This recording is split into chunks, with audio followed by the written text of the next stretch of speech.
Satu. Sejauh ini kami masih dalam proses penjaringan ya, baik dari tingkat DPP sampai ke tingkat wilayah.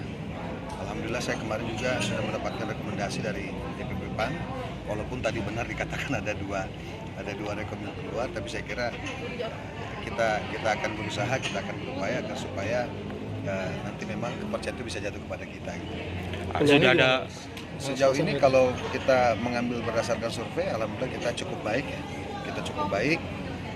Mudah-mudahan dari semua kader yang akan masuk, ya, kader PAN yang akan masuk dalam kontestasi pilkada yang di Sulawesi Tengah, semuanya baik, termasuk kami untuk di tingkat provinsi Sulawesi Tengah. Sudah ada pendekatan ke parpol lain mungkin, Mas? Sudah, komunikasi kita bangun terus. Ya, beberapa partai yang kita lihat ada potensi untuk berkoalisi dengan kita, tapi tentunya tidak bisa juga kita sampaikan karena semuanya masih dalam tahap komunikasi, masih dalam tahap penjajakan. Mudah-mudahan bisa ada di ruang yang sama gitu, ritmenya bisa sama. Mas Maka tetap minta gubernur satu atau wagub rekomendasi kan isinya gubernur garing wakil. Kita akan lihat situasi seperti apa. Berarti nggak ngoyo ya? Ya kita harus tahu diri juga, kita kan 2 kursi ya dari 9 kursi yang dibutuhkan, kita cuma ada 2 kursi. Tapi sekarang kan hari ini bukan persoalan kursinya tapi figurnya. Nah, sekarang politik hari ini saya lihat mengedepankan persoalan figur. Ada orang yang punya kursinya banyak, partai kursinya banyak, tapi figur untuk maju dalam kontestasi pilkada mereka nggak punya. Ada partai yang kursinya cuma sedikit, tapi mereka punya figur-figur yang kuat. Nah ini juga kita bilang fenomena juga gitu kan. Di satu sisi kursinya sedikit, tapi figurnya kuat. Ada partai yang kursinya banyak, tapi tidak punya figur, begitu. Maksudnya khusus untuk dalam konteks pilkada ya.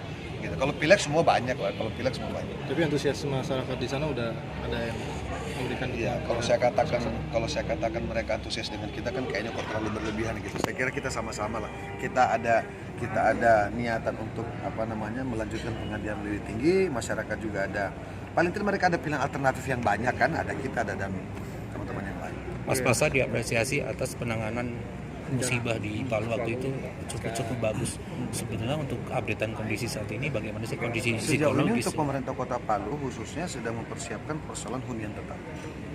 Hunian tetap ini memang sudah kita alokasikan di 3 zona, ya. Kita sebut zona A, zona B, zona C dengan jumlah huntap yang insya Allah kalau semua bisa tercapai dalam waktu yang kita sudah tentukan itu ada kurang lebih 7.000 huntap. Nah 7.000 huntap ini akan menjadi tempat bagi masyarakat yang akan kita relokasi dari hunian sementara. Nah, siapa yang menjadi prioritas masyarakat akan kita relokasi ke huntap? Itu masyarakat yang terdampak langsung dari musibah likuifaksi dan juga tsunami. Nah, termasuk gempa bumi yang memang rumahnya betul-betul hancur, gitu kan. Nah, tapi kan tsunami dan likuifaksi ini menjadi prioritas utama. Kenapa? Karena memang rumah atau kediaman mereka memang masuk ke dalam tanah, tsunami memang tersapu air, itu yang menjadi poin utama gitu. Baik kami. Jadi penanganan di sisi tahapannya rehab rekon sudah dilaksanakan. Untuk di sisi people-nya, maksudnya pengembalian traumatisnya. Kalau sebenarnya kalau ke dalam, kalau ke masyarakatnya, alhamdulillah ya hari ini yang kami lihat langsung ya secara perlahan memang tidak mudah, tapi paling tidak masyarakat sudah berupaya ya sedemikian rupa agar supaya traumatik dari pasca bencana ini betul-betul bisa hilang gitu kan. Tapi ya itu tadi tidak cukup hanya dengan rasa saja kan. Nah, pemerintah juga dalam konsep rehab rekon ini harus menunjukkan juga gitu kan semangat pembangunannya lagi agar supaya masyarakat itu betul-betul bisa merasakan kita sudah kembali pulih gitu.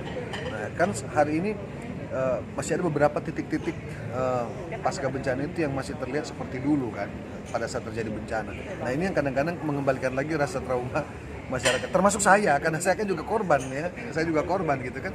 Artinya yang ada di lapangan pada saat yang ada di berapa persen? Kalau dari tahap pembangunan fisik, saya kira sekarang kita sebut baru 50 sekian persen.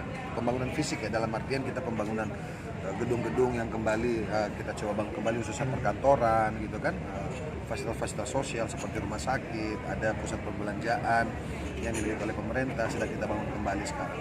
Yang bikin lama kemarin kan proses-proses penyusunan perencanaan ya kan, sampai kan ini kan di tender juga ya, terus ya saya kira kalau untuk masyarakat, kalau untuk pembangunan fisik kita bisa sebut sudah 50%. Kita berharap di 2021, 2022 sudah bisa clear gitu kan.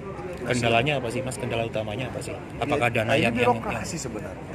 Ini kan persoalan birokrasi, administrasi. Kan semua leading sektor kan di kementerian. Ya, pembiayaan juga bila boleh kita sebut 99% dari pusat, dari APBN atau dari dana hibah luar negeri gitu kan. Nah, ini ternyata tidak serta-merta bisa langsung dicairkan di daerah misalnya gitu kan. Terus kalau yang ketiga itu persoalan lahan juga sebenarnya kita kemarin.